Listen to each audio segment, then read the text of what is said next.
It's the Jobbers Tears podcast. Is black and a nigga? Oh, shit. And guess what? I put the fear of God in this little nigga. I was like, yo, who are you talking to like this? Who you calling? I think you looked up.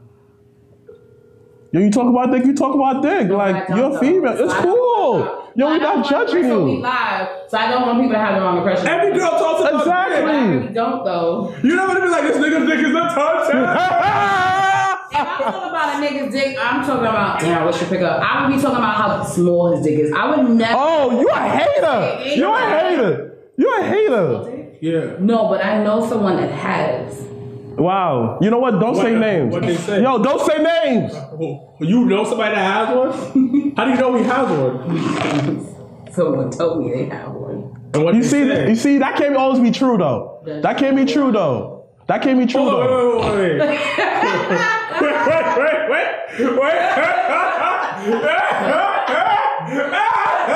Why do I know? No, that's not the show. That's not the show. Yo, that's not the show. Nah, that's not the show. That's not the show. That's not. Yo, come on. That's not the show. 2 seconds ago now. What did he do? Like, what do you mean? What did she say? What did she say though? I can't tell the story. Yo, no. Come on, start the show. No. Too deep in this. She basically paused. She knows she just basically said that he has a small dick, and I was just like, "What, girl?" She was like, "Yeah." So I just had him eat me out, and I was like, "Oh, okay." That's what they do. But why can't you stick it in though? Nah. You can't hit the wall properly. You can't hit it right. Yeah. But that, no. Here's the thing though. You got a little dick. You gotta learn how to hit the angles at all times. Okay, listen. I got a regular sized dick. I got a regular sized dick. That's what I think. I've been told otherwise. Yeah. But I ain't gonna put out there that I got a big dick. Wait, because maybe I'm what are because I just feel like this because that Nah, but the way we was here, but the way we came out here. But I'm saying though, so all you have to do is put the legs all the way back. Yeah.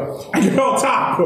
That's easy. Ain't no shit is taking that. With the thighs a little bit too. Yeah, but the thing about it, you usually smashing the big bitches. No, I smashed a big bitch before. Simple. Big, I'm not talking about big. Yeah. You put the legs all the way back, and after that, you small package them. Yeah, that's all you gotta do. Yeah, you small package them. Yeah, you small package them. Like this. Yes, they're done. They're done. Yeah. Once you put the legs all the way back, it doesn't matter what your size is. Yeah, they can't take it. No chick is taking it. They can't take it. She's a monster. Yeah. No chick is taking that shit, son. Nobody can tell me wrong on this one. Yeah. That is the small package is the position is a little dick position. Yo, so what's so basically roll up. It's a roll up. Yeah. Basically the roll up is the little dick position. Yeah. And you good. Wow. You eat them out right. Yeah. See, but yeah, that's what she said. And then but think about it, if you got a little dick though, you gotta be super nasty. Exactly. Freak on link. You can't be a freak, gotta be a freak on leak. You gotta be sucking toes. All of that. Sucking behind the kneecap. Oh! Behind the kneecap. The kneecaps? You ever suck toes? I don't do that. Nigga, not really and really are very to them. I don't do that at all. Really? He's lying. He's lying. No, He's lying. he's not. Because he would tell. Like, if it was some wild and crazy shit, he You ate would butt say. before? Yeah. See? No, he would You see tell. that meme I think I sent you? Yeah, you nasty. You eat butt but not toes, right? So they walk on that. They shit out. Nigga, they shit out at They ass. Your concepts are really fucked up. He's the same one that says that he won't sit down on the train. Wait, move those over down. People be So that it's dirty and like. Bro, you walk around with flip flops in the summertime all the time. You got your toe stuff? That's disgusting. That's disgusting. Wait. So you would suck toes, but you wouldn't want somebody else? No, that's nasty. No, I'm a man. I'm a man. That's nasty. No, so funny. You don't watch over hip hop probably, but they were in London and they did a tea party thing, and they played Never Have I Ever at the little tea party thing. So one of the questions was Never Have I Ever sucked toes, and I think fucking Brooke Valentine put her finger down. So I was like, that shit is nasty. That's nasty. But I just think No. You can't say it's nasty because you let a girl eat your butt. So? somebody. Oh my gosh! You got your ass ate? That's nasty. I fuck with Spanish bitches. No, first of all, as a half Spanish bitch, I'm not eating no ass. See what you have. You have. Would you let a guy nut in your butt and then suck it out and spit it in your mouth? No. That's a, first of all, that's a lot of work. Let's stop the show. Let's get it nasty. Have you done? That's what I'm about to do next. Wow. Up and coming. Wow. You nasty, son. Oh, I got a question real quick. Okay, go for it. So, there's like, I've been thinking about like sexual allegations and stuff like that lately a lot. So I've been thinking about like, alright, so basically this is a story. I'm surprised no one has hit you with a sexual assault. He's not famous enough. Stop eating my fucking shit. That was the reason why I got a big bag. Cool. So basically, like a couple of years ago, like I had this girl come over, right? I met her on POF. So Stop. Stop. What? Stop. No. Talk about off camera. No, it's good, it's good. No, I'm not doing this right now. Talk about off You camera. can tell me later. It's fine. It's good. Bro. Don't yell at him, but just say no. It's for a reason. For your safety. Just stop. Nigga said for your safety. Are there people, what are people saying? You about to laugh him? Are you ready? Laughing? Yeah. Into the like the glow. I'm shocked you didn't go to the J. Cole concert. That just passed. When is the concert? It just passed. Oh, Everybody's mic is turned on? Yeah, mine's on. Mic check? it's been on. Mic check? Well, he's just saying pause it and then check it. Greetings, fellow jobbers, and welcome to another amazing and fabulous and phenomenal episode of the Jobber-Tears podcast. As always, I am Janelle from HR here with Sir Wilkins and Mrblacc. Thank you for everyone that is watching on the live Instagram feed at the Jobber-Tears podcast. Hi, Rich. Please, hey, Rich. I missed you. I haven't seen you in a long time. If you have not already subscribed to our YouTube page, please do Jobber-Tears podcast on YouTube and also on SoundCloud. I'm hearing a lot of good things and we're getting a lot of good listens off of SoundCloud. So thank you as always. And also don't forget we are on Spotify too, which I have and I pay for very much. So before we do get started, I do want to shout outs at Mark and Mark 316. Those are my boys from the Tampa Bay, Tampa area in Florida, and they are actually doing some really nice charity work. So not only are they throwing a charity event on October 19th, Bowling with Brawlers, which would have people like Raven, James Ellsworth, Noel Foley, Savio Vega, and much more. And the charity event, they're raising money to send a family, an underprivileged family, to Survivor Series. So I do want to give a special shout out to my boys Mark and Mark 316. And then also for any wrestling promotions, wrestlers, other podcasters, if you're looking to do some advertising, they're doing $1 per shout out on their Instagram page, which has over 7,000 followers. So $1 will get you a spot on their Instagram page, and every dollar once again goes to that bucket and sending a family to a WWE event, such as like something like Survivor Series. So for more information, as always, follow my boys at Mark and Mark 316. We also do want to give a shout out to our second week sponsor, Duo. Shout out to the Hood Classic. You know, they up there. I see them trying to make moves out here. Any bodega in New York, you can get your Already got it. Duo B. You know, got the honey green tea B. You feel me? My personal favorite B. You want to eat healthy B? Drink healthy. Drink this. Apple juice last week. You feel me, B? Made his dick hard. You feel me? You feel me? You feel me? You feel me? DOT also helps with ED. And help Leo out. Nigga don't need no help. Yeah, erectile dysfunction. Once again, it's gluten free. Why would you You know, say that about aloe free, But he's fat good free, now. He's good now. no artificial flavors, no preservative colors, no high fructose corn syrup, because this is the stuff that killed the black man, kill your semen, all natural, baby. Duo, the Hood Classic. Remember when everyone used to say tropical fantasies would kill sperm, but niggas were still drinking and still make babies? So I don't understand that. In Arizona. I missed it. I've never heard Arizona. I never heard that. Why you make You just made that up. I missed it. No, you just made that. Why you hear that? Actually, no, Mystic I did kind of hear. Yeah. But Arizona's I never heard of I never heard of Arizona. That's some Westchester jump off. It's $1. No, Just because it's $1. Exactly. So if you eat $1 pizza, is that gonna kill your sperm? $1 pizza. But if you do, is it gonna? You still eat it, right? Yes or no? When I have nothing else, I only have $1. What about dollar water? You drink that, right? I drink water. I just started drinking water. $1 I just found out the water's $1. Like, all right, now you lying. Now you just lying. Now you just lying. Now you lying. Now you lying. Why do we talk to Leo?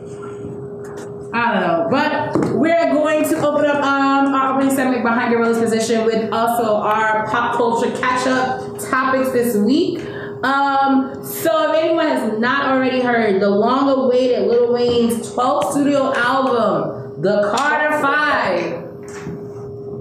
What song was that? That's one of the volume. Oh, that was I thought he was gonna play a song. I didn't know. But if you have not already heard the album, you can go on iTunes, Spotify, probably YouTube has it by now. The album's solid. So guys, was it a hit or miss? Was it worth the wait? It was a hit. I really enjoyed the album. Which are some of your favorite songs? Open Letter. Yep. I'm bad with track listing. The one with the song with Extension. Oh, Don't Cry. Don't Cry. That shit made me cry. Don't cry. Don't cry. Yo, I just wanted to be a fly on the wall when Wayne was in that studio doing that. Like, I was like, what type of facial expression was he having? He was on his point. The song Mona Lisa was dope. Fire. The song he did with Travis Scott was fire. Yeah, that's Let It Fly.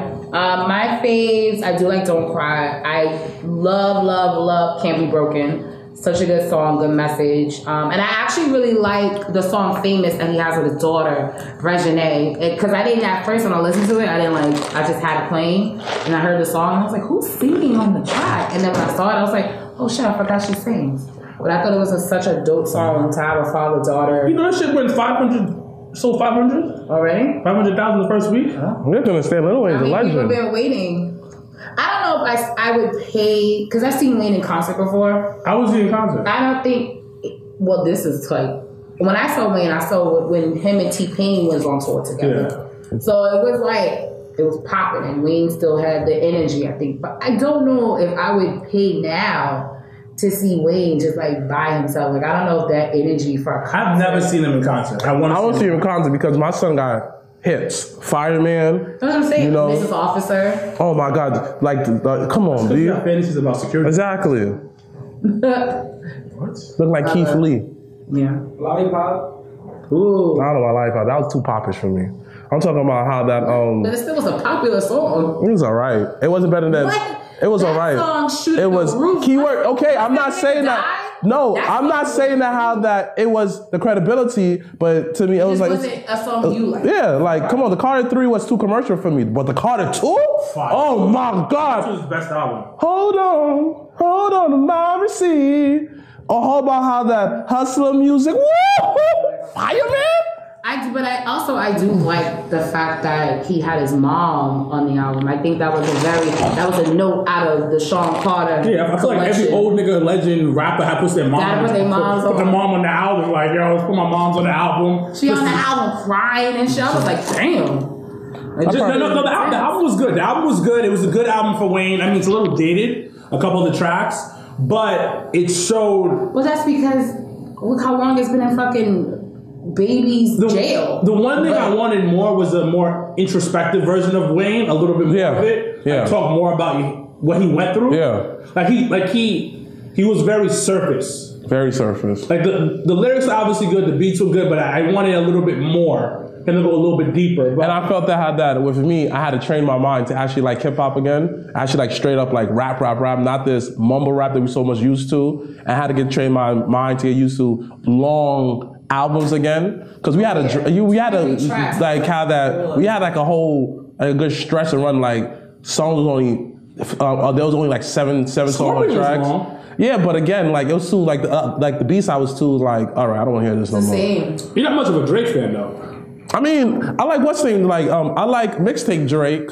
I like when last time mixtape Drake came out? No, I like that, but like I like some of the songs. I like songs when like I like Summer Love. You know, I like Jaded. I like those songs he talking about the feelings, but again, what's so much. He's always talking about his feelings. But I'm talking about what's so much Drake. I want to feel like Drake so much. I don't feel Dre-zy, so I don't feel like Drake. You know what I realize? What? You know he's only like 32. Yeah. Who? Drake? Yeah. You know Mario's only like 33. But I'm just saying, like, Drake's been on top like the past. Exactly. You know what it was? Degrassi gave that whole facade of making niggas think they was younger than what they are. Like, no, that nigga was early 20s playing a high school nigga. But the thing is, that's common though. That's common. No, it's common. But I'm just saying, like growing up, like when you watch like Family Matters or something, you thought that they were the age that they were playing. You didn't really think of the fact that they were probably 5-7 years older than what they're playing. It's not even that though. It's the fact that he's been famous his whole 20s. Yeah. He's been rich and famous his whole entire 20s and like early, like late teens. Like he's been popping for but you so have to understand though, like he knows how to adapt. He's always ahead of the curve. He's not always. I wouldn't say I wouldn't say he's ahead of the curve. He knows what's hot at that moment. Like he knows how to capture the moment and go. Him and Khaled are very good at striking at that moment while it's hot. I think Khaled is good with bringing two unlikely people together. You know how I don't like Khaled is he's a good orchestrator. I just feel like just the fact that Drake's been famous for so long, it's such a party. Like I mean, imagine when you graduated college until now, like you've been popping. I mean, really think about it. We did grow up Drake in our 20s though, because I remember I heard Drake. That's what I'm saying. Is just like actually really think about it. If I don't know, like if you watch the Degrassi back in the day, I've been watching Degrassi ever since like I've been watching Drake ever since forever. And that's what I'm trying to say. So Drake grew up with us. No, that's what I'm saying is that he's been famous his entire like half his life basically. Yeah. Like think about it. I say the same about Wayne, to be honest. Like Wayne's the same way. Like it wasn't until this whole like shit with him and Baby, but and the album got halted. But like that's understandable for Wayne. But like Drake's been doing it for like 15, like half your life you've been famous. To say with Rihanna, to name would kind of be when you think about Beyonce's scene. But that's like that era though. Yeah. Like our era. Push your mic. Push your mic. Push your mic. Push your mic. It was. Push your mic. But who's like the next up though? Like out of everybody that's coming out, like the thing is like music is so like everybody's like for 2 years, 3 years. You know what's so funny, and I just thought about this, is that when it comes to music and artists, let's say like Madonna or like Janet or something, niggas get excited. Not saying like y'all, I'm just saying in general. People get excited when they're like when the artist has been around like 20 plus years, is going back on tour, because Janet just did Global Citizens. Heard it was fire. So stuff like that, people, it's acceptable. It's like we get excited about that. Like if Wayne hasn't heard from in years, now just coming back. But in the same sense of wrestling, when someone's been in the game 20 years and ain't been around in the ring for a long time and then they come back, people complain about that. I don't think people complain about that. I don't think so because if The Rock comes back today, everybody's hyped. Yeah. If Stone Cold were to come back today, everybody's hyped. If it's a certain star and they've been away for a long time, you get hyped. But the problem is we'll talk more about it later. I think we have to talk about that. But it literally clicked to me. I was like, niggas get excited with the old school, like whether it's hip hop, R&B, pop, whatever. They come back. Oh shit, I'm excited. But if it's an old wrestler, and we will talk about it, but if it's an old wrestler, niggas is like, nah, I don't agree with that one. Nah, I don't agree with that. I ain't fucking with it. There's mad niggas that don't fuck with old niggas. Alright. Okay. About that same energy, we're gonna talk about Undertaker though.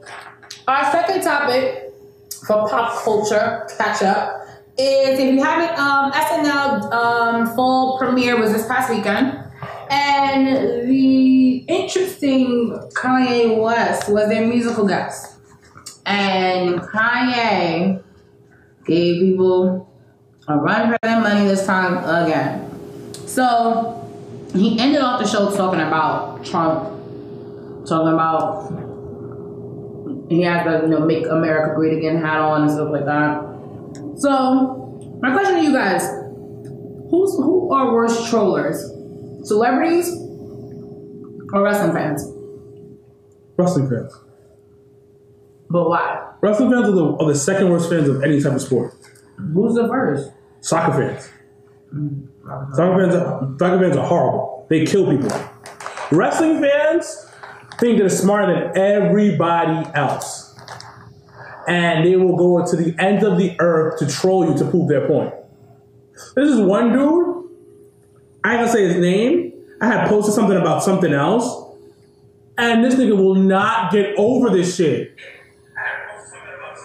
And he's been on my shit for like fucking 6 to 8, 10 replies, fighting other people in the comments. Thirsty. Wrestling fans are go hard. Celebrity trolls will do it because they want to get more famous. So do you think Kanye's entire plan and master plan is to troll us as fans? Or See, he said it. He said he's a troll. Kanye said he was a troll. He went on Chicago radio, said he's a troll. Now the whole situation, a lot of things that Kanye said, he hears it from somebody else, but he can't articulate it the right way. Because he said a thing about the 13th Amendment shit. Mm-hmm. Technically speaking, if you read the 13th Amendment, it's a fucked up amendment. It is. The 13th Amendment is basically repackaging slavery. Yep. The 13th Amendment says that slavery is illegal until you go to jail, basically. Yep. So it's basically, and then what they used the 13th Amendment during Reconstruction was they'll purposely jail black people. Preach, Rico. Hey, you better preach.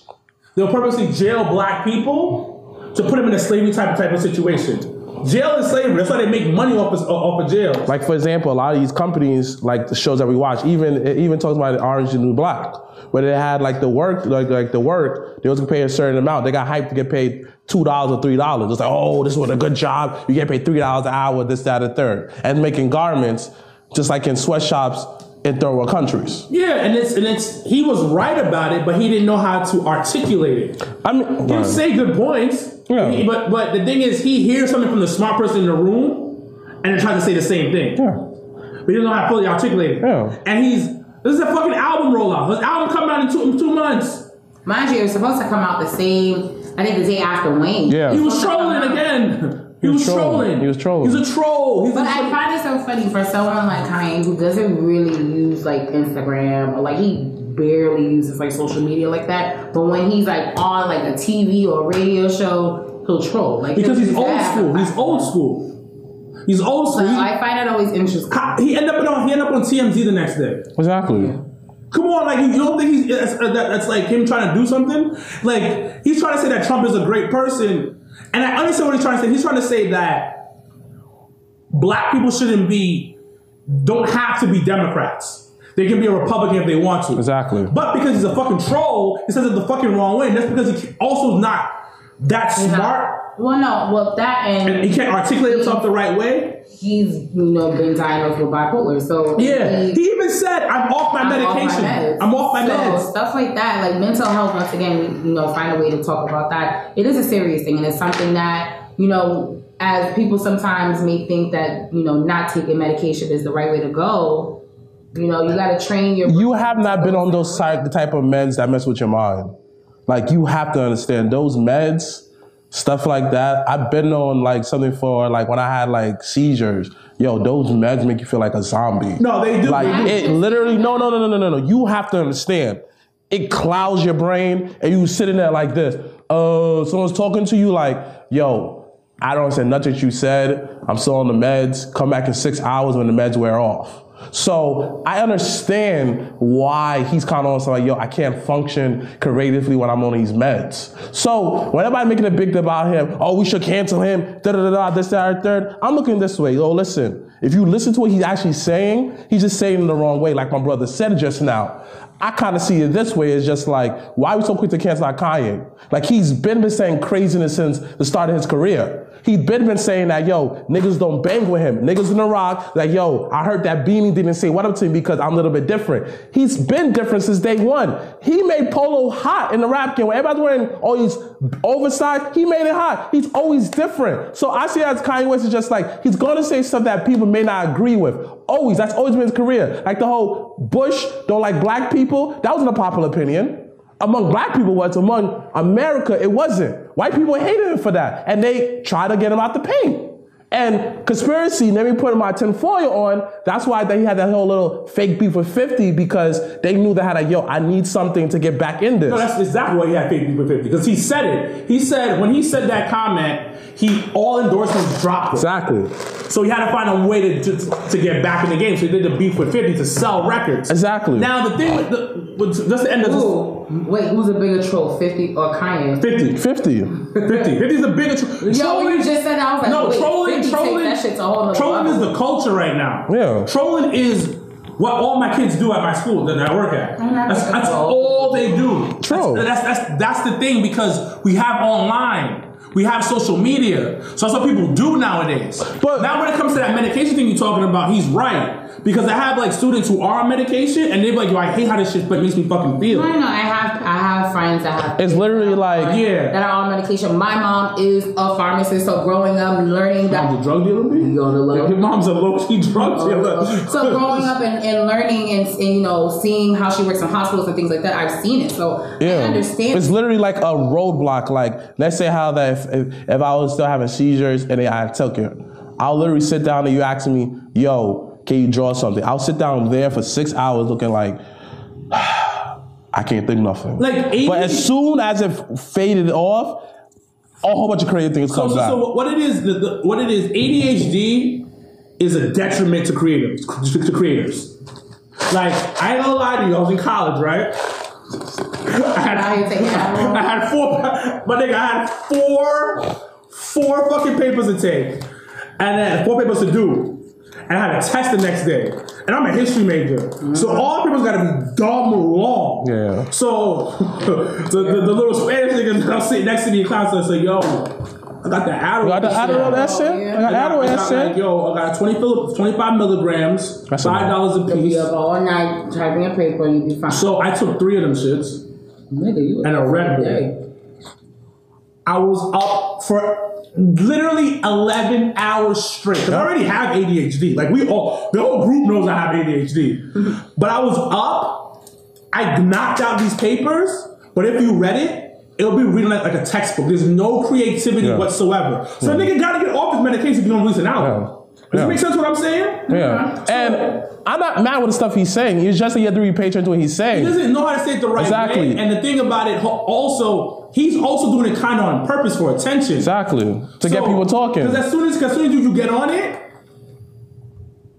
you're like, fuck, attention. Because he went to TMZ the next day. Exactly. I always said, even from the whole, because I went to see Kanye when he did Yeezus. And everybody made this whole like, oh my God, Satan, blah, blah, blah. But like sometimes you have to take yourself out of that. They didn't cancel him then, right? Yeah. Pretend that he was a god, right? Oh. I mean, you got half and half. You got people saying he's a god. But they didn't cancel him though, right? I mean, there were some people that were totally against that tour. Like, what? A couple of people, but they didn't cancel it, right? But once you said this whole situation, they weren't canceling it, right? No, he's talking about there were people who were against people it. That was very and those people were different from the people that are now against him. So when I went to the actual show, so I went with Robert. Me and Robert ran. Robert was like, oh, this guy is so anti, blah, blah, blah. Like, I don't feel comfortable to a certain extent. And I'm just like, but creatively for me, because I love music and I love creativity, I think Kanye is one of the biggest, is a creative genius. I think that he knows how to think outside of the box. I think he knows, like, just like that 619 kid. What's his name? Wow. 6ix9ine. 6ix9ine, 619? 6ix9ine, Tekashi 6ix9ine. Yeah, whatever.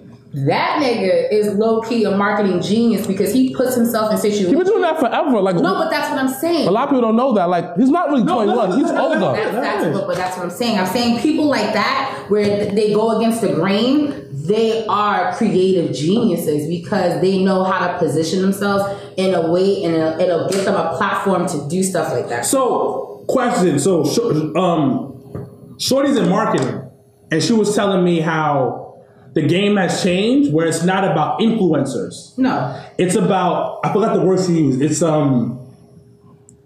people who shake up the market, like who like do crazy shit and get people's attention. It's almost like an AKA Kim Kardashian.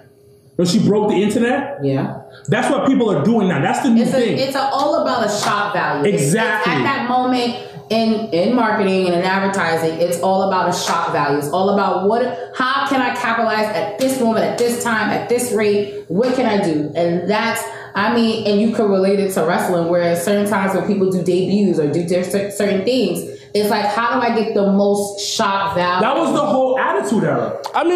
Again. And that's why it worked. You're right, but shock value, okay, you do this, boom, what's your follow-up? And that's the problem with a lot of people who do shock value stuff. But the thing is, their follow-up is bad. You're talking about lesser people who are not up there. His follow-up, he had a follow-through. My follow-through is, I'm going to go on SNL, right? Because I wasn't supposed to be on SNL. No, yeah. It was supposed to be somebody else. So I'm going to go on SNL. Go on SNL. What do I do after that? After I go... No. After I go on SNL, I'm going to go on TMZ. Yes, but you have to understand. And then hold on. After SNL... Later on this month, I have a mental health wellness thing with Charlamagne and God. And I have an album coming out in 2 months. So this is my rollout. Keyword, yes. Kanye West is smart what he's doing. We're talking about the bigger people. Okay, you're right. I know. Yeah. I'm not talking about the people on the ground. Like even the people that who are big, they don't have a lot of follow through sometimes. A lot of them, most of them do. But see, the thing is with follow through, I think, and that's once again is sometimes the gift and the curse. Even when it relates to wrestling, it's like at that moment you're looking for that current moment, that state of moment, right there. Yeah. You're not looking at long term. You're not thinking of long term. You're thinking of what can I do for this moment at this time. And I think that's a spot. That's a spot. Yeah, and I think even with like internet sensations and things like that, like. You go for that shock value at that time, and you continue. It may die down, but then you do another shock value because that's what Kanye West does all the time. But you know the difference between these one-hit wonders and people who actually know what they're doing is the follow-up through. Like for example, this is why a lot of people who are famous on the internet. A lot of them cannot transition into scripted television. They can't transition to outside of that realm of YouTube and 500 takes. They can't do it. But that's different. That's more of a dumb thing. That's a different thing because you're not ready for the bigger limelight. That's different. You have to the shock value thing is for the moment and to go viral. To go viral, and then because you want attention really quickly, you want your eyes back on you because there's no eyes on you. So you get that boom, people's eyes are on you. Cool. Now I'm gonna sell something. Right, because look at the what's the kid's name that did the Drake shit? Shiggy, that's his name. Shiggy is his name. So that's like him, for instance. He's been doing mad Instagram videos all the time, and you just be like, oh, it's another video. Then he did that dance shit. Then that shit went crazy. And then now he's like on red carpets. He's now posting stuff. Yeah, But here's the thing though. It's not like Shiggy been around forever. But he needed that shock value, which was that stupid ass dance, to really elevate him. Yeah, but it took him all these years just to get that one night sensation. And the one thing about Shiggy though is he knew what he was doing because he'd been through the problem. Because at one point, people forgot about Shiggy. No, that's the thing. So it's just like saying the same thing. Yeah, it's the same thing because he was prepared. He was ready. Right. So when you go viral, most niggas that do shit, when the time comes, yeah, you get popping for one instant. You can't keep the sensation going, but you got to be ready. That's that's an individual thing. So most people aren't ready. So he was popping, and that's it. Like, but the thing about it, shock value works because Brian Pillman put a fucking like gun out. Yo, and they had to cancel. They got to cut the feed. That was fire. Or when Stone Cold got put on the cross at the end of Raw. Or when fucking Bret Hart deadass came out and like flipped the fucking hat off of fucking Vince McMahon, and then you started to realize, oh shit, Vince is not only a commentator, he's the owner of the company. Yeah. Man, you start realizing that it's all shock value, but shock value works because the thing is, since things are changing, people want more. We are so immune to regular shit. We want something a little more. All right, we're gonna move on now, jumping into wrestling. Our OMG moment of this week: the man that gravity has returned to Dragon Gate. So if everyone has not known already by now. What do you mean? Everyone has not seen it as of yet, but Neville has finally return in ring in Japan. He returned to his home at Dragon Gate at their event, the Gate of Victory in Tokyo, Japan. So he's under the name of Pac, and that is his old name that he used to use. And he hasn't really wrestled in like over literally a year, like almost 65 days. So, I want to get thoughts on Neville. Where else do you think he will wrestle? Will he go to New Japan? Will he go to Ring of Honor? Would he do indies, because now he doesn't have WWE on his back anymore. So where do you see Neville landing, literally? But then also, do you ever see him coming back to the WWE? Pac is lit. He's about to be lit out the ass. He is going everywhere and about to make some bread. Because Austin Aries showed him the checks that he was getting from not being in WWE, and he's like, I'm about to make this money. He is not coming back to WWE anytime soon. He ain't coming back. Maybe later on when they give him that fat check. But right now, no. He's about to live his best life. All right, Mr. Black. Your thoughts on living my best life, a.k.a. Neville, is returning. Where do you see him wrestling? Is there anyone in particular you would like to see him wrestle out there on more on the independent scene? I ain't gonna do it. I'll be mad quick. Listen, you froze my contract. You made me job out to Enzo, but it wasn't a job though. I don't agree. And it was what was best for the division. I think. So I'm gonna reconstruct whatever. If Enzo situation never happened, Triple H will never take over, and 205 won't be what it is because of that incident happens. So everything happened for a reason. Nevertheless, you did me dirty. I went to wrestle for a minute, and I had to sit at home and couldn't do nothing. So I'm literally gonna kill the indies. I'm gonna be everywhere. Like, I'm gonna wrestle you on the moon if I have to. I'm gonna wrestle you on Mars if I have to. I'm gonna wrestle you at your mother's house if I have to. I'm gonna get his checks. Don't need to do all of that. I don't care he's fake. I'm just happy he's wrestling. All right.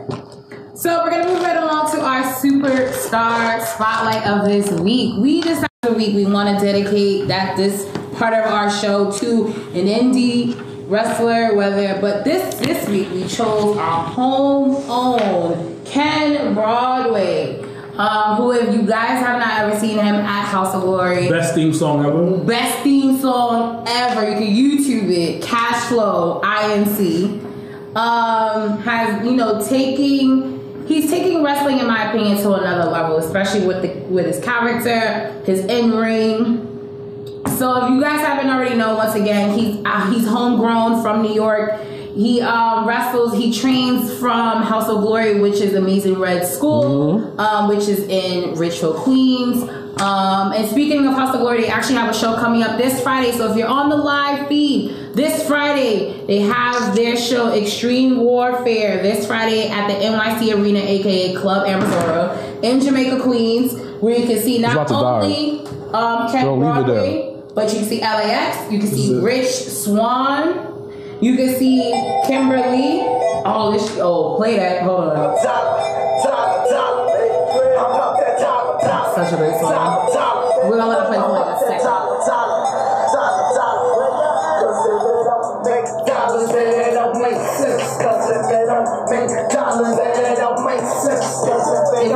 It's like logically correct.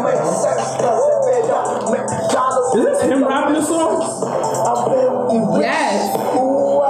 Because I remember when I first saw it, the crowd went crazy when this shit came on. Yo, and it was funny because he used to be a heel, and he turned babyface. I saw when he was a heel when he fought Leo Rush. Yeah, so he was. That was a really good match. That was good with you because he was having slave. But again, I'll go back to this. Ken Broadway paid for his mother's bills. So listen, anything I want to say to you, nigga, you owe me, son. Like, your mother could have died, B, but I saved your mom's, B. So you owe me.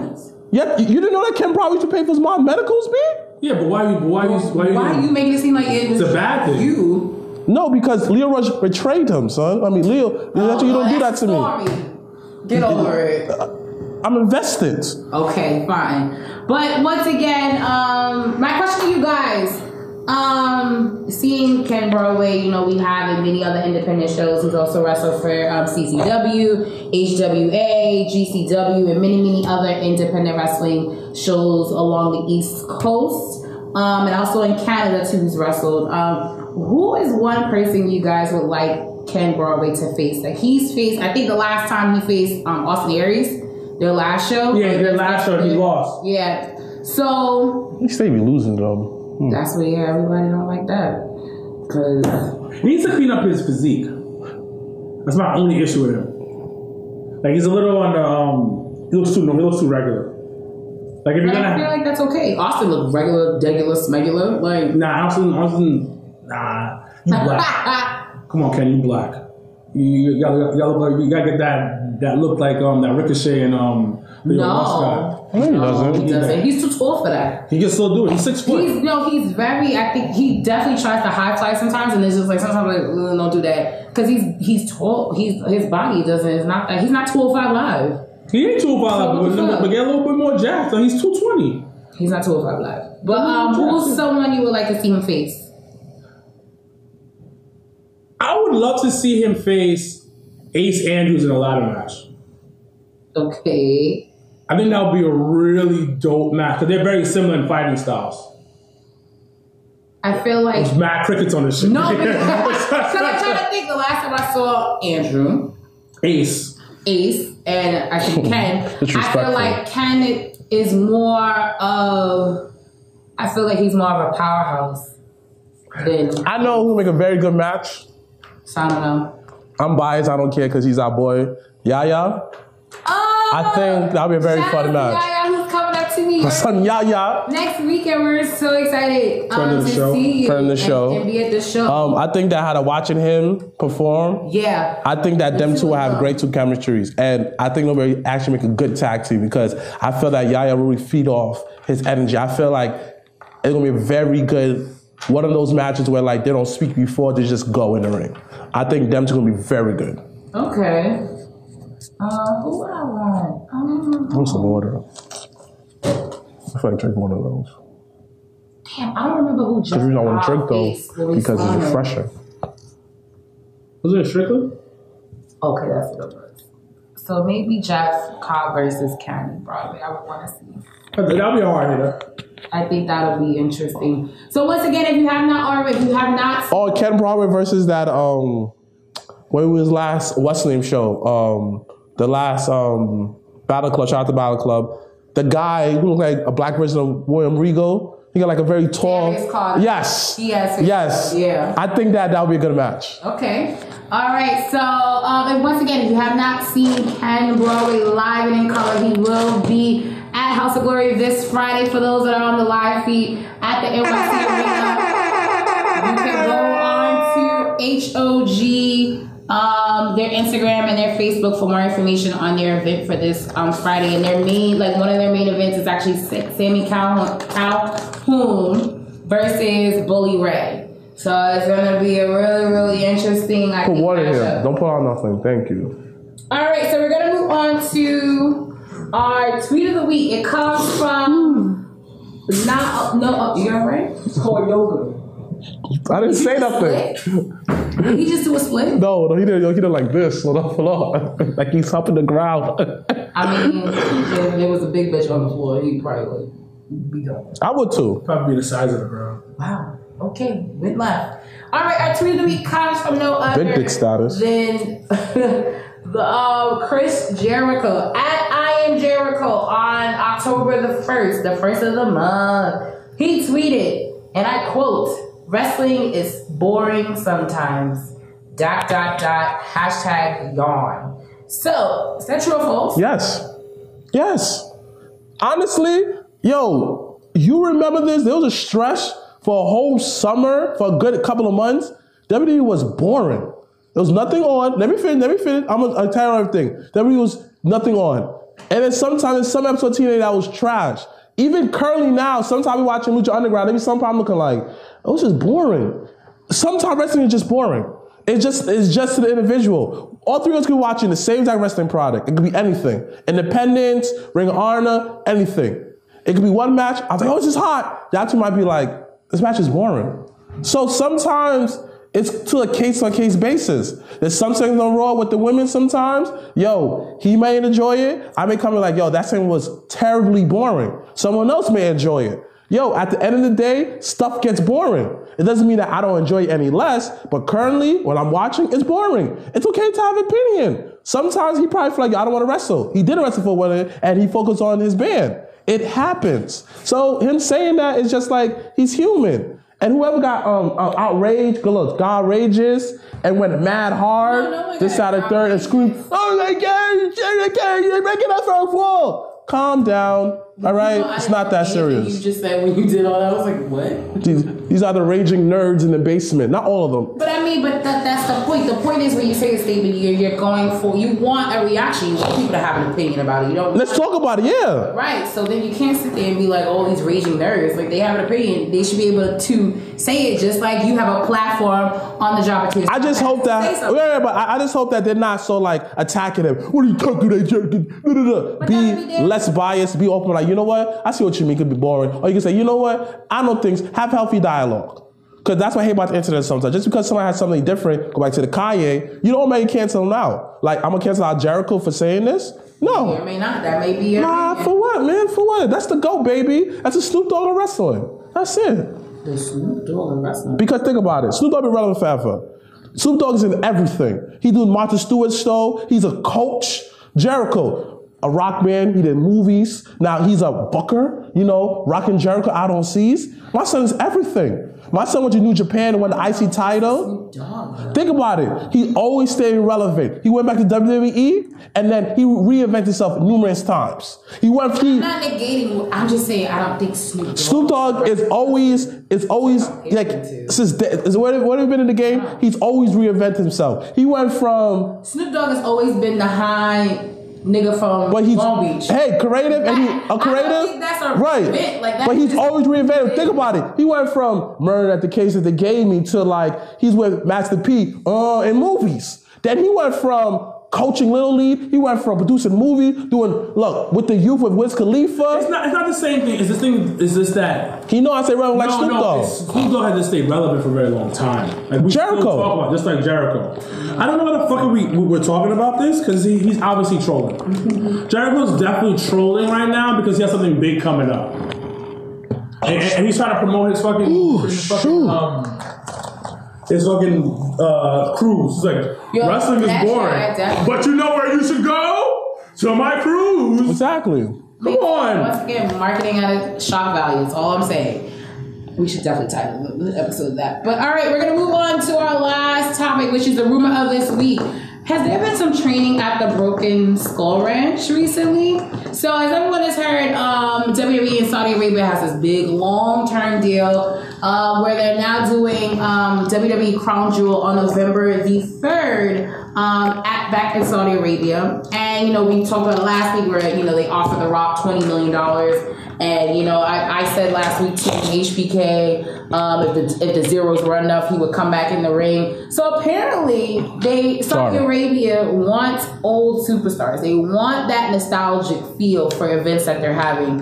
And apparently, they might be poking at Stone Cold Steve Austin to come back. So there's rumor that he is training to come back at Crown Jewel. Do you think this is happening? Yes. I don't know. Austin in the ring. Yes. I don't know. Yes. I don't know. He's getting these checks, B. But his neck and it's like his elbow, I think he had another surgery somewhere in his body. I think his biceps, whatever. They will protect him in the ring. They will protect him in the ring. Boy. They will protect him in the ring. I wanted him. My last memory is him when The Rock defeated him at WrestleMania 19. I like to see him on his high glory. No, that wasn't the high though. No, but at least he did it in the ring, and he was at least he put on a good match. That was. I don't want him seeing now, and the possibility that he don't put on a good match. They pay 10 mil. They pay 10 mil. Who cares? Pause. They pay 10 mil. HBK though. I mean, HBK is he's an outlier. No. He's an outlier. He's an outlier. No. Do you want to see HBK? I want to see HBK. That there's a possibility that the in-ring will not be there. But it's Shawn Michaels. No, see? No. Let me finish. And I asked you. I'm going to explain why. HBK in the ring, yes or no? And both of you got excited. No, but I'm going to say this. Okay, you're right. But how many times Undertaker been back? Exactly. How many times Undertaker been back? Exactly. He was basically be wheelchairing his way out. Exactly. You're not mad at it, but I'm tired of it. Nigga, stay home. You know Undertaker's dead. It's gone. What nigga is doing out of character interviews. Yeah. Oh my God, but no, that interview was. I don't care. He never breaks kayfabe, and now he's breaking kayfabe. He did. So your childhood is upset. It's done. It's done. This nigga's out here with Ric Flair, sipping on fucking martinis in his fucking Ric Flair's wedding. He ain't Undertaker. To me, he's not Undertaker no more. He's Mark. He's definitely not. Yeah, he's Mark. He's Mark. He's Mark. He's Mark. You know who you sound like? He's Mark Calloway. You sound like Sid. No, he's Mark. He's Mark. Calloway. He's Mark. You break out of kayfabe Exactly. and doing interviews. You're old Mark. and stay the fuck Mark. So home. I just want to know, when Shawn Michaels' hat fell off his head this past Monday, was that not breaking kayfabe? So that's different. No, That's different. No, you got no, it's not. That's different. No. I'm explaining to you. No. Is that not breaking kayfabe? You know what's kayfabe? You know what kayfabe is? No, but they're talking about the character. They're talking about the gimmick. Everybody knows HBK with the fucking fake ass ponytail. Like, how the fuck you? We gotta talk about Raw. Okay, no, I'm hold whatever. Look. I'm gonna say something about HBK because I don't know how he's gonna be on the ring. And I'm gonna explain to you. And when he was in the ring, you said something right too. What? He's mad active on Instagram. Exactly. Mark Calloway. Taking selfies too? Niggas taking selfies? Wow, no, he's not. He better not be. He better not be taking selfies. Mark Calloway's taking selfies. The only fucking Kane is the fucking mayor of. He should be gone too. Exactly, because keeping that same energy. Exactly. All I'm saying is, let me know. RIP to him. But did you want to see HBK not knowing how the in-ring is going to be? It's HBK. It's HBK. It's HBK. But no. Let me see. No. Reason why I have a little more faith in HBK in-ring style because his last run, he was actually putting on good matches. Yes. Last run was how let me finish. And then he said, "I'm sorry." Exactly. He kicked him. No. Let me finish. just picked him. He said, "I'm sorry." Yes, he did. You a liar. You know he said, "I'm sorry." No, he didn't say it. I didn't say he did it. What I'm saying is, but he kicked him. And then he pinned him. He super kicked him. He super kicked him. That was the greatest moment. It was. Yeah, because he had a show. He had the drama. But Exactly. Wait, side note. You know what tight. I watched the other I'm tight too. But you know what I watched the other day? I'll post that tomorrow. We gotta post that tomorrow. No, what you need to post is the other day. So Lloyd Banks on Instagram, like a few posts ago, he posted because I guess people were questioning if he was retiring, he wasn't rapping anymore, whatever. This nigga posted on his Instagram. Remember when Ric Flair the first time he hinted that he was retiring, and the promo he did on that Raw where he was like, I have an announcement. He was in Charlotte, North Carolina. He was in Charlotte. He was in Flair country, and he said, I have an announcement. I've been wanted to tell you guys for a while that I will never retire. I will die in this ring type shit. And Lloyd Banks posted that shit on his Instagram. Are you serious? And I thought it was the funniest thing. If you all go look on Lloyd Banks' Instagram. Why am I looking at his Instagram for? I thought it was the funniest shit ever. Why am I looking at Lloyd Banks' Instagram? No, I forgot how I came because it's Lloyd Banks. This nigga make one song every 10 years. You bugging.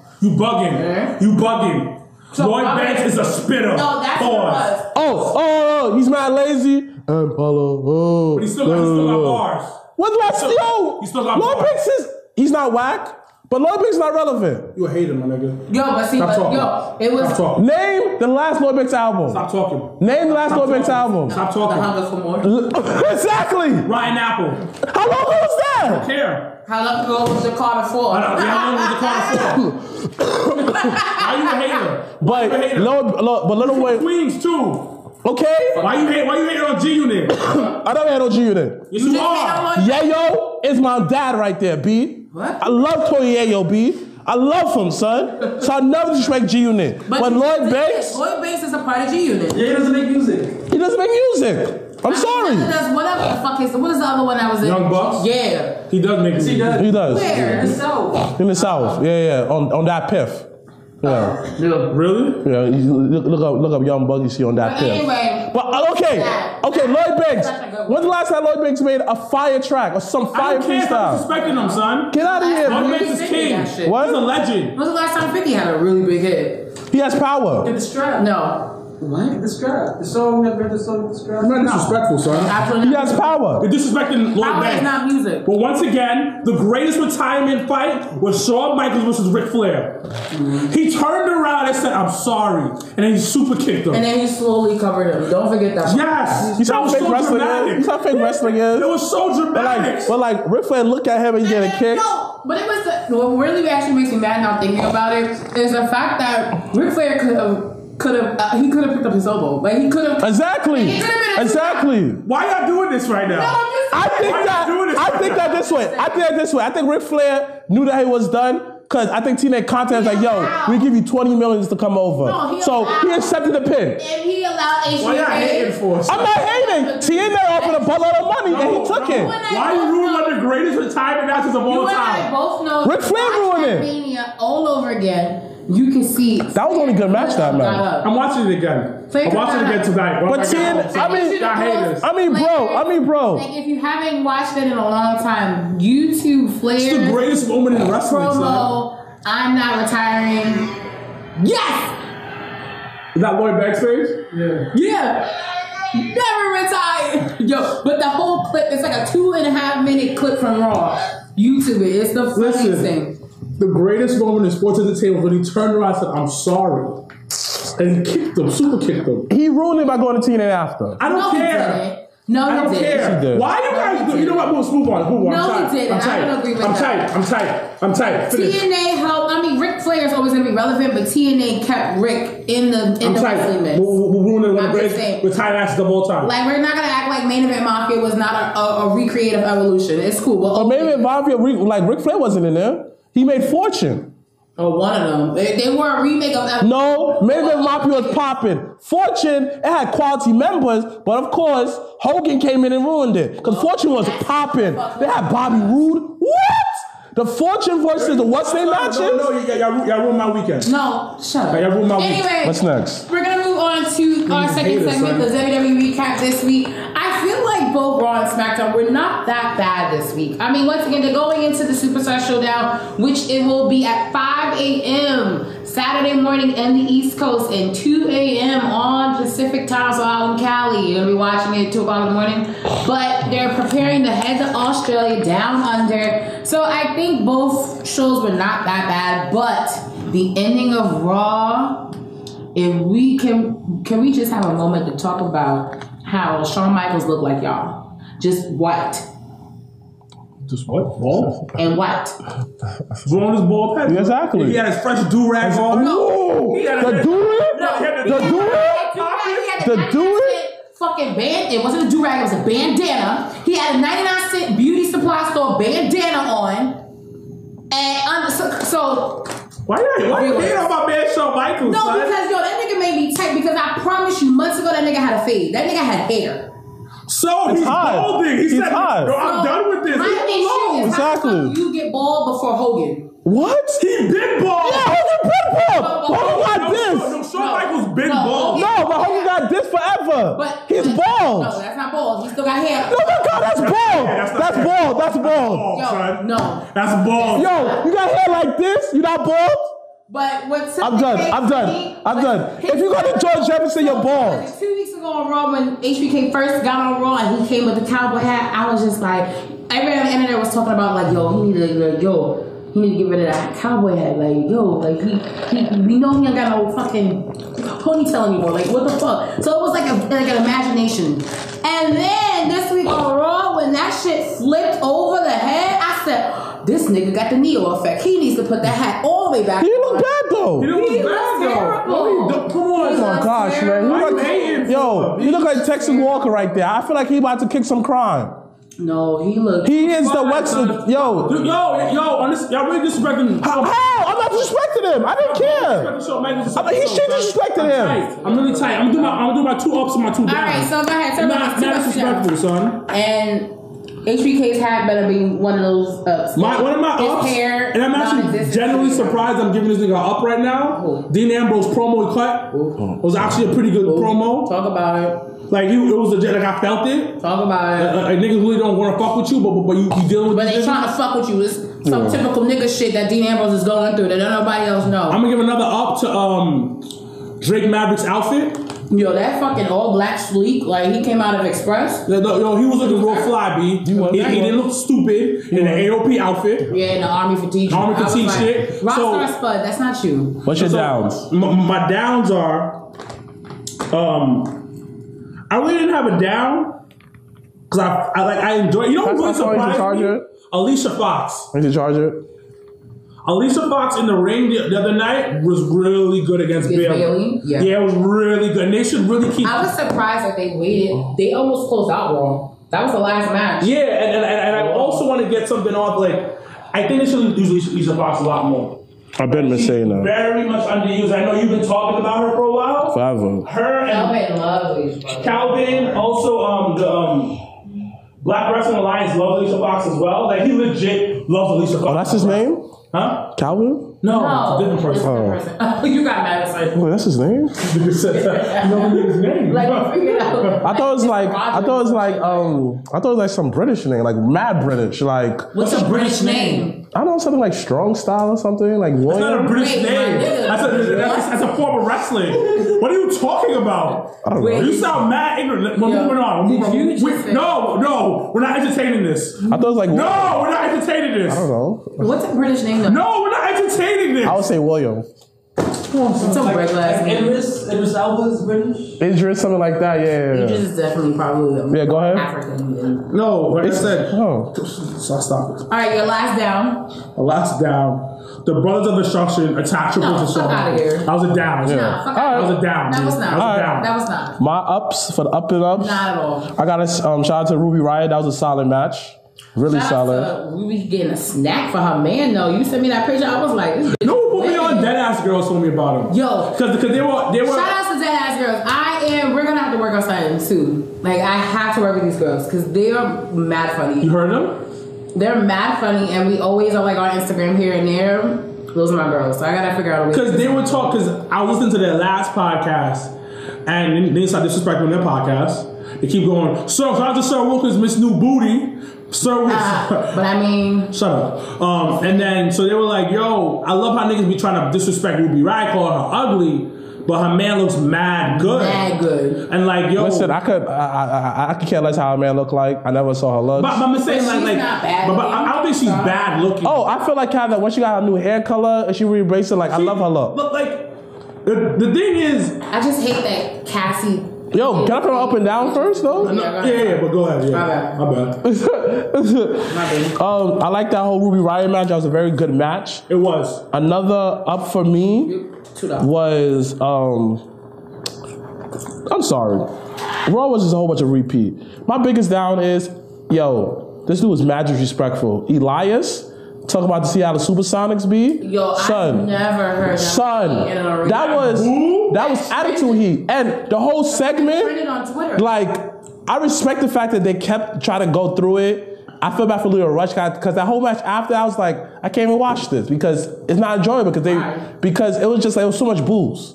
And not during the match though. It was like the audience was dead for it. Cause after the whole like nah, we're not paying them guys. Energy 10 minutes. Yeah, but all I'm saying is like you have to understand why Seattle is so furious. But that was good though. That's great. No, I understand that, but it's just like I don't care. Like no, for the concept of getting heat, great.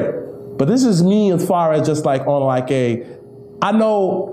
How would I feel if the Knicks leave New York, B? I feel the same exact way. No, but you gotta understand that's what supposed being a heel is about. Yo, bro, I'm not saying that. I'm not disagreeing with you. I'm not looking at it as far as standpoint of just somebody. I'm looking for a standpoint as just a fan. And I'm just in it. I'm not trying to get big break kayfabe when I'm talking about this. I'm just saying that, yo, that's a down for me, a sense of like, man, that was deep, bro, because you have to understand, the guy who originally owned Starbucks. So then he sold it, he was just like, yo. Not the whole story. Yeah, the fact that he said, I'm going to sell you this team, but you cannot leave here. The city didn't want to build a new stadium, none of that. So they lied. The city's full. But yeah. Oh, no, let me finish. No, let me finish. And after that, they was like on some like, yo, we're not building a new stadium from taxpayers' dollars, which is understandable. So they had 2 more years left on their lease. So they bought themselves out. The older guy tried to sue them for breaching contract, but he ended up dropping dropping the suit, and they moved the team to Seattle. to Oklahoma.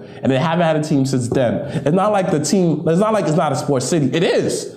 The other two teams, what? Yes, it is. Yes, it is. Seattle's a huge sports city. The Mariners, the Seahawks? No, they sell out. They sell out arenas. You have to understand, like, the funny thing about small markets, they love their team. They love their team. Because it's the same like Minnesota. It's the same like when Austin went to Pittsburgh. and we went to the Steelers game, and like I get the smaller cities. That's all they know is their team. But in terms of like market wise, oh no, but the thing is, they had nothing else. Yeah. So when I get what you're saying, when Elias said that, because I've never heard boos like that. Never heard. Because it was so loud. They had to turn the mic. And you still heard it on TV. And then feedback. And I you can tell Elias was tight. He was just like, oh my God, just over this basketball team.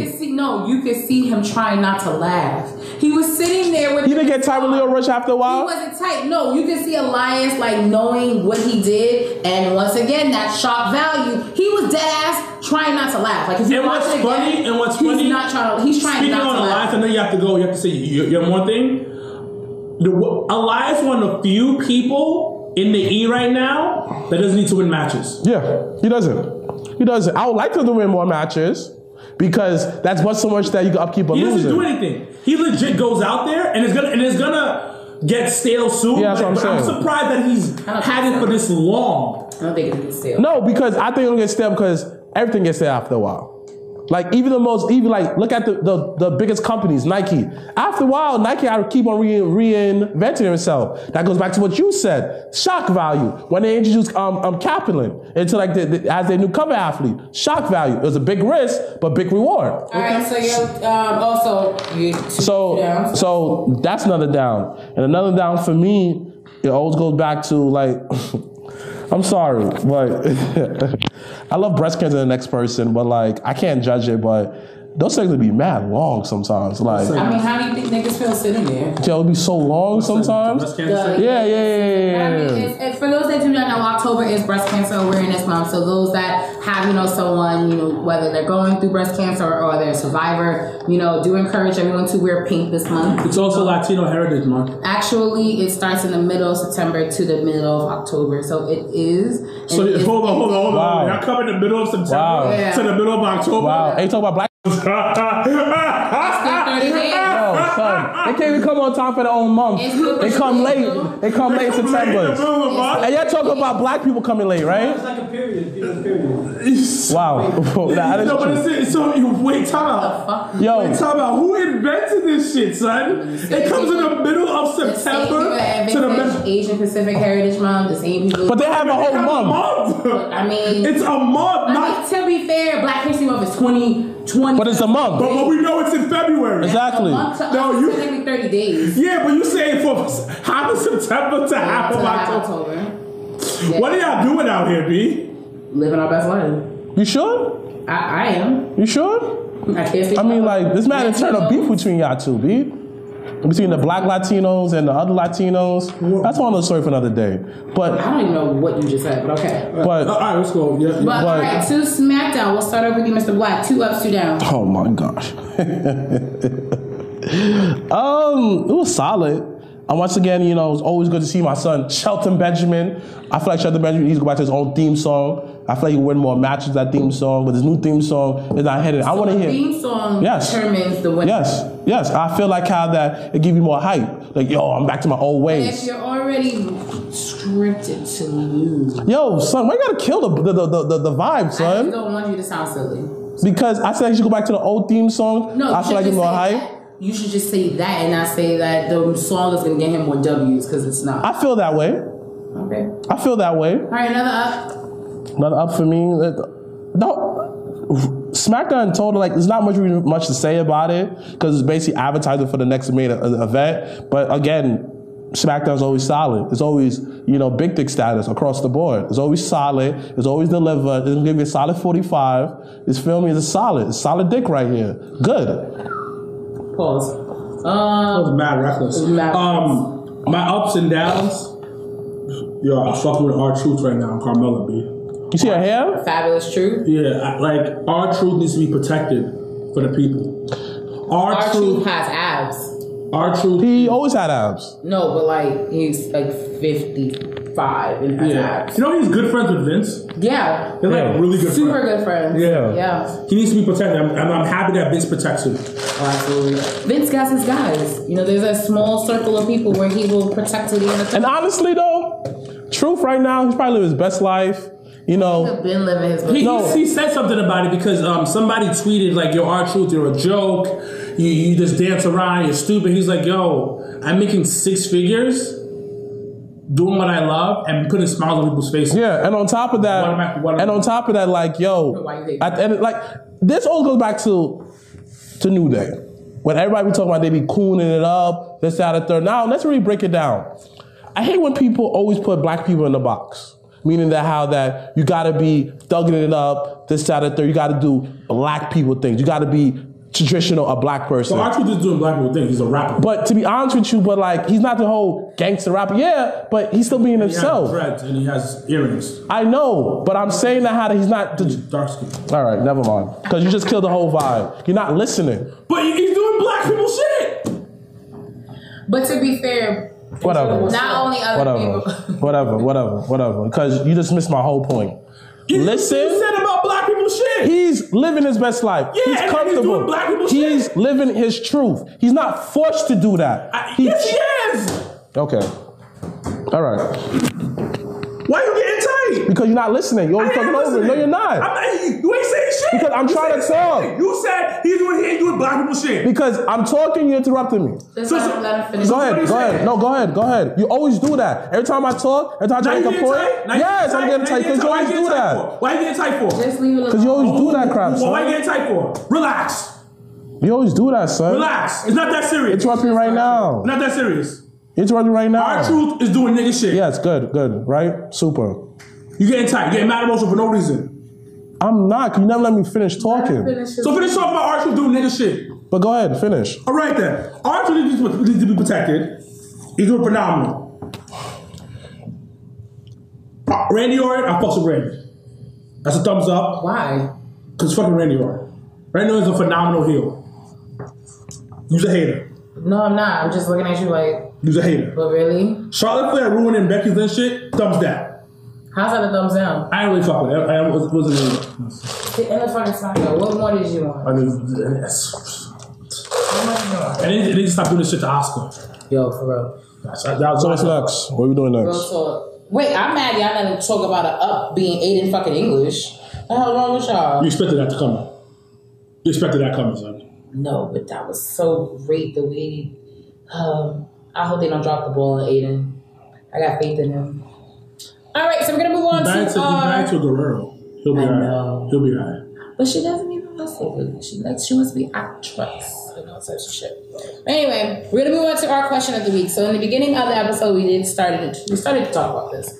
So now we're gonna just dig a little deeper into it. So the question of this week: are we over older wrestlers coming back? You gonna talk over me? Are you gonna talk? So like I was saying before, I'm over it to a certain degree. If you're gonna, what you have to say? I didn't say nothing. Speak. So when it comes to older wrestlers, I'm somewhat over it, especially the ones like how that, all right, you're in the moment of the sun, are you gonna put over the older talents? If you work with other older guys, it's cool for the first few times, but after a while though, what are you putting back in the business to get the rub for these younger guys coming up? Like, yeah, it's cool to see Undertaker, but how many times are you going to see him coming out and he barely can wrestle? And he had these short matches. Yes, you may not always have the long, lengthy match you want to have, but I don't want to see the guy come back looking like he's not the same. I get that, but I at least want some kind of glimmer of that. He's older, but he's still good for an old man. I don't want him to be like, get out the ring feeling. He got a new hip. Like, I'm not talking about Undertaker just alone. I'm talking about Undertaker and people in general, like Stone Cold. Like I was saying earlier, when it's HBK let me finish. Is with HBK, I'm still hoping that he's still the same HBK that he was before he retired. You're hoping against who?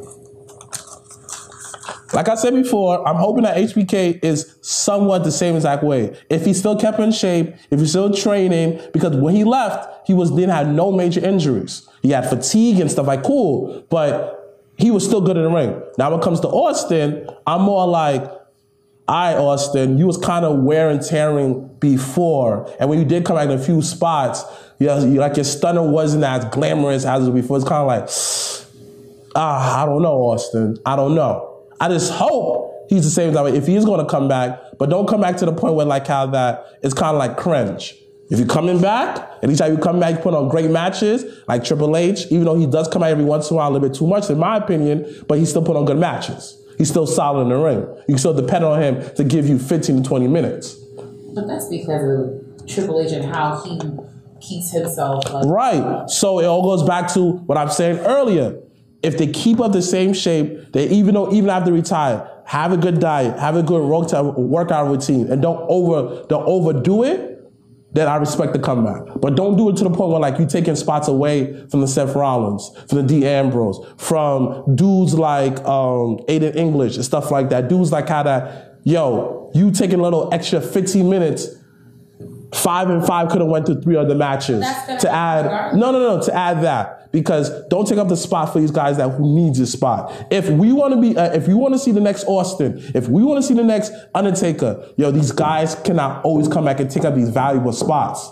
Again, Kevin Nash said, "Who you want to see Roman Reigns Undertaker?" Maybe, but if we let Undertaker fade away, let Undertaker enjoy his best life, let him take Instagram selfies of himself, let him be Mark, then maybe that we'd be more comfortable seeing Roman versus someone else, or like a Dean versus someone else.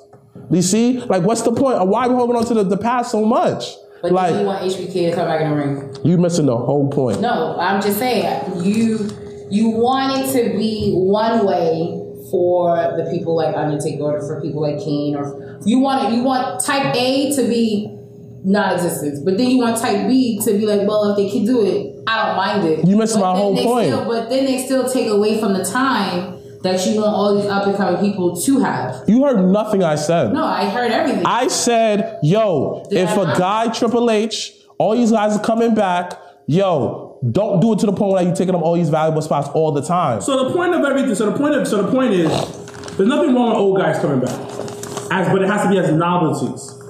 Thank you. I've been saying that. I did not say that. So I did not say these old guys coming back.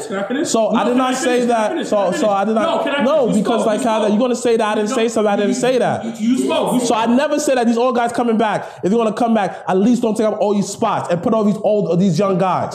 I did not say that I have that. And saying what he said are very two different things. So it's not the same thing, right? Why not? It's not the same thing. So why? Let me speak. So, like I said, if they're coming back, it has to be a novelty. It has to be very spread out. It can't be to the point where you're a part-timer. You remember that pop that the Hardys got? Yes. Yes. I was there. It was loud. Yes. Remember that pop that Goldberg got when he came back? Yeah, I was booing. Yeah, so that's what you need. It's for a moment. These old guys coming back is for a moment. And I understood what CM Punk meant when he was complaining about The Rock taking the title, because you're taking away a moment from somebody that could become a bigger star. Like I didn't say that. Now, let me finish. Now, Kevin Nash said something the other day on his podcast, or whatever podcast he was getting interviewed. He said a lot of these guys nobody cares to see them basically wrestle at this point. And what the problem is that they're not developing stars that they used to, and to become those bigger people. Just said that. You did not say that. So I did not say that. I let a Steph become a Stone Cold. That all these guys DM was becoming all these big guys. You said it, but you didn't say that the guys come back on a very short term thing. You said Triple H can keep wrestling as long as he put on good matches. That's what you said. You're saying as long as they are healthier. So I did not say none of that, right? No, you said that they should come back and be healthy. I did not only say that what you just said also, right? No, but that's not the same thing. I just worded differently. No, you said that if they come back, they can come back as long as they're healthy. You didn't say that. Yo, we're going to play back the tape. We're going to show it. You can play back the tape because you didn't say that. We're going to play back the tape. Yes, listen to it tonight and you can say the same exact thing because you didn't say that. What I'm saying, let me listen, let me finish. Why you yelling? Let me finish. Stop talking. Don't yell. Stop talking. Let me finish now. Damn, let me finish. It's just wrestling. No. Let me finish. Let me finish. Go ahead. So what I was trying to say was that the fact of the matter is these guys are around too long. Undertaker comes back every fucking WrestleMania. No. I didn't say nothing. No, I'm not talking about them. I'm talking about no. Kane is coming back with all the time. All the time. Old dudes need to take a break. It has to be a novelty act. So my question then is, what defines old? Because you have someone, so that's what you were trying to say more or less was, if they're in shape, then give them the green light. They also put on a young talent also, being profitable to the product. That's right. Not taking away, giving back. Them being old, let them be old, let them rock out, let them not be in the picture in a constant sense. Yeah. But then the question now is, then what do you consider old? Because for someone that has been wrestling 20 plus years like Rey Mysterio and returning, but the thing is, the thing is, are you going to take it from everybody else? What I'm trying to say is that a lot of these guys come back and it diminishes somebody else's role. But I don't think the whole Taker Roman thing. I can see if you have an older wrestler coming back and going into the title picture. Yeah. That happens a lot. That to me, like Goldberg winning, bullshit. And I get it was the Son and the Holy Spirit. I get it. Cool. But Goldberg winning was bullshit. They had to make it up. Him taking the title off of Kevin Owens, bullshit. They had to make it up. So I get before his last run, they had to make that up. But that's fine. But my thing is, but regardless of his last run is, he did become world champion though. But also, look how short he was there. Look how short he was though. But he only signed for 1 year contract. From Kevin Owens. I get that, and that shouldn't have been that way. Right. So what I'm saying is that at the end of the day, as a fan, if Taker comes back every fucking Mania, I don't give a shit. I love it. I'm here for it. But it would be a different story if he was going for like a title. And I get that, because the thing about it, they should have feuded. Kevin Owens and Goldberg should have been feuding and going back and forth. They did feud it. No, they didn't. No, they did not. Literally Goldberg did, like, Kevin Owens was on the rug and Goldberg did this. Yeah, and that was the biggest problem because, all right, they're going to bring it the same with Rock and Punk. Yes, but they actually feuded. They feuded for 3 fucking weeks. No. So you're saying that Kevin Owens, all of a sudden, no, Kevin Owens, they had a feud. It wasn't the best feud, but because Goldberg came out and shot promos. It was him and Jericho. They was feuding. It wasn't the best feud. But the thing about it should have been longer. But that feud, you forget, it was also, that feud led to KO versus Jericho at WrestleMania. But it took him out the picture. It took him out the picture. He shot something in the title picture. And the thing is, it shot into WrestleMania. Because what happened was, Kevin Owens comes out, you put Brock in. Granted, all real seriousness shit, that's more money. That's a bigger money maker on a business standpoint. But hold on. At the same time, Kevin Owens, put a fucking triple threat match. Put a fucking triple threat match there. What fucking was it? Fastlane or some shit? He wasn't a triple threat. It was him, Brock, and fucking Goldberg. He was in the match. But the thing about continue that. And he became a non-motherfucking factor. That's what I'm saying. Because you're not putting it to another level. I mean, I just think at the end of the day, I agree with you in a sense, like, if you're going to come back to be able to give us a glimpse of what we used to see. I understand that. I'm okay with that, but a super show. But what I'm not okay with is the fact that you'll have an older wrestler. Like, no bullshit. As much as I love The Rock, that shit at Mania 29 was trash. It was terrible. That shit was trash. But Goldberg coming and taking Kevin Owens' spotlight, even though Kevin Owens will probably never ever say that, but we all know the truth. That was bullshit. So, like, when you, as an older wrestler, if you're gonna help, because low key, Taker and Roman added another element, another dimension. But that's the point, and that's what the thing is. And that's fine. But that's how you're supposed to use an older dude, because Cena's the same way. He did the same thing for Roman, and that's it. But they're only doing that for Roman and AJ. That's my whole thing. So that's why, like, Rey Mysterio comes back. He comes back for whatever. What is it? A year and a half contract? 18 months, 18 to 24 months. That's a year and a half contract, basically. Yeah. So he comes back, right? Yeah. Okay, cool. What are you gonna do with him? But even I'm about to say something. Help 205 become better, or help somebody become better. But with Ray, he was always up to putting over talent. That's fine, but I'm talking about, it's not about him sometimes. It's about management. Because what it is, and what happened to WCW, the same thing happened to WWE. WCW took a bunch of old guys, brought them in because it's like what we're talking about. No, but the thing was they oversaturated. And that's what WWE's kind of doing sometimes. Not doing that. Sometimes they're playing on that thin line. They're playing on that thin line. See, but the thing is what's going on? You have to realize globally, niggas is still in 1999. Like that's okay. So when you have niggas like you doing Australia, doing Saudi Arabia, that's something. You might do China here and there. But you're going to book old niggas. I'm gonna say that. I'm gonna say wait. That's okay. Because the pop that fucking Randy Orton got in Saudi Arabia, shit is ridiculous. I don't even know how that just says something. I mean, you said this. Both of y'all said this.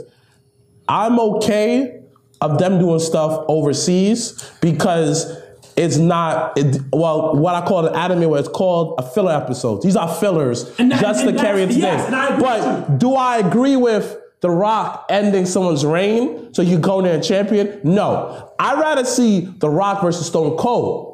Because in that world, that world doesn't go to the main storyline. I'm okay with that. And no. Reason why that I'd rather see that because it gives these old guys that you may want to see something to do in a check. It feeds everybody. Think about it. Let me say that further down the line, he may get. Let's say The Rock does this, right? I'm not seeing him get a champion. He comes down, just for nostalgic push. He comes out with the Nation of Domination. Oh, I'm hyped. See my son D'Lo walking down. I'd rather see it there than see it in a position where it's on a Raw. It's on a main pay-per-view. I don't mind it on I'd rather see it. No. I'd rather see that. Oh, another thing is, super side note, why the hell Evolution's coming to SmackDown? Because Evolution was huge on SmackDown. No, it wasn't. Batista was a huge product of SmackDown. Single star. Randy Orton was a huge star of SmackDown. No. The whole thing to have them together. No.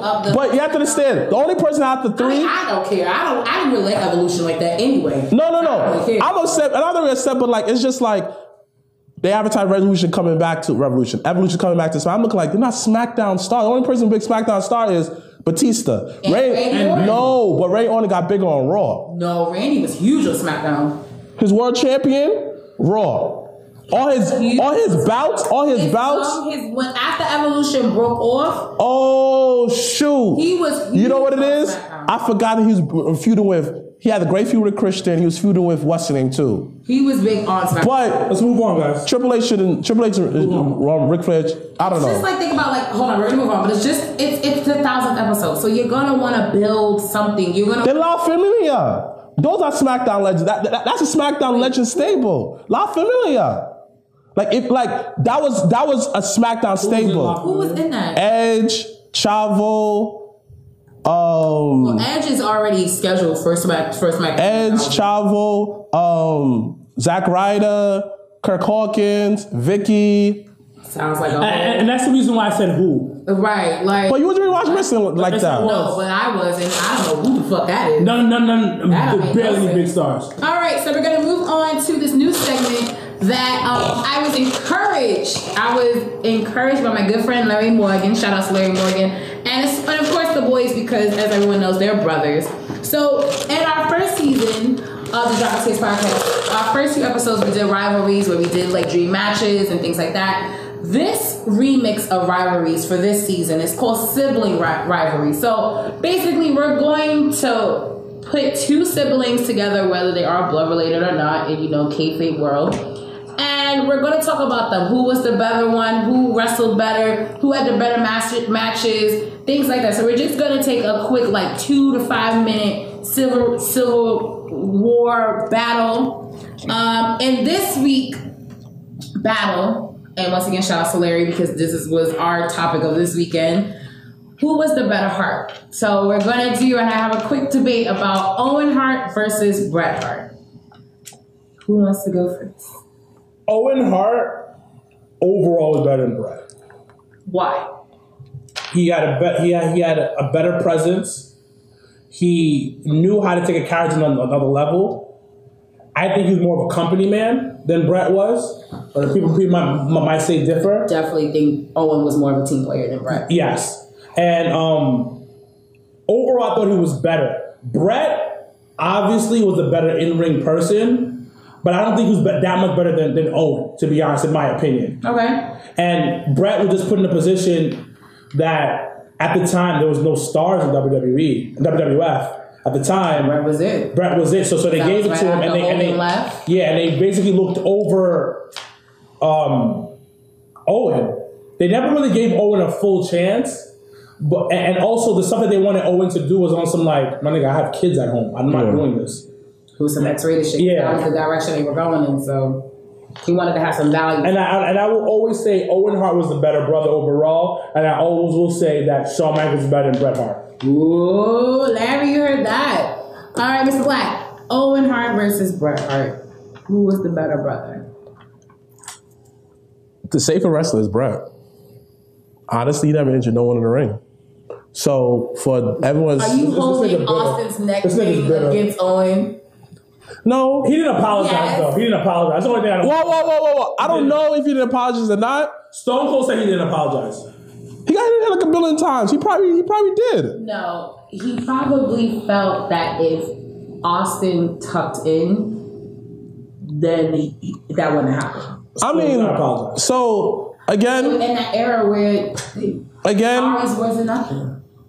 When it comes to these two brothers, I felt that they both had you. I just watched it like that night.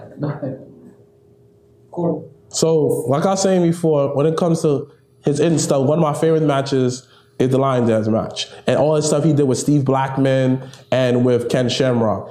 Those matches, if you really look at it, as far as just hindsight being 2020, you had a fight in your basement at your mom's crib. Like, really? And you had a fight with like a fake octagon, but yet you felt it was real because Owen put his effort into it. It takes two to make these matches. So when it comes to Owen, I feel like he's more creative sense of like he take these gimmick matches over the top. Even when he fought Bret in the cage match, great.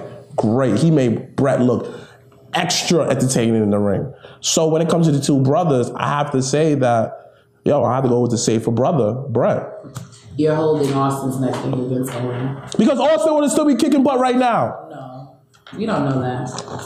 You do not know that. He broke his neck, B. Yeah, but look at Kurt Angle. He broke his neck twice. Kurt Angle is an outlier. Kurt Angle can't move his neck. His neck is a thumb.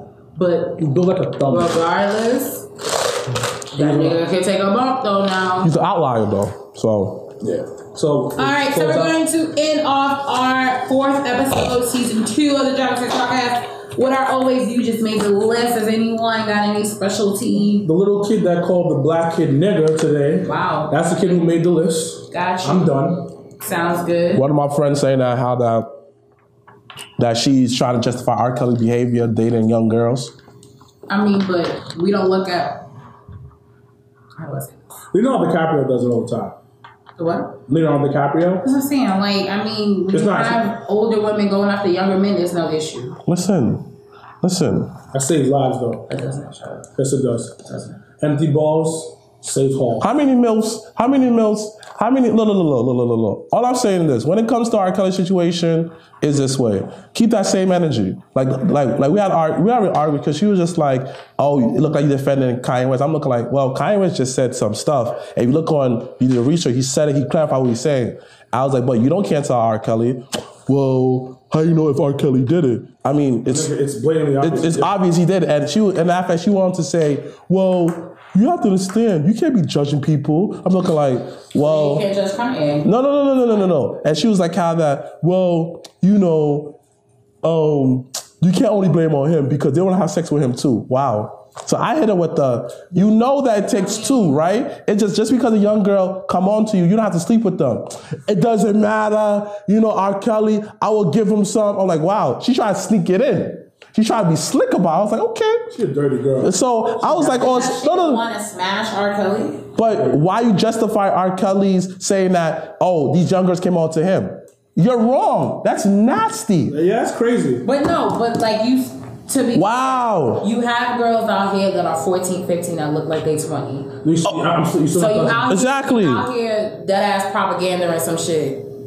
No, you find out what their age is. Exactly. And girls who looks like 19, 16 may have a 20-year-old body. If you look at them, you can tell that they're young. You cannot. Yes, you can. You can. Yo, yes, you can, because for one, their body's not developed. Like their facial structure. So it's like they're into. You got 30-year-old bitches out here looking like they're 12. But all right. But you can still tell. You can't always. All right. Once again, thanks everyone that has been watching on the live feed. Before we do go off, I do have.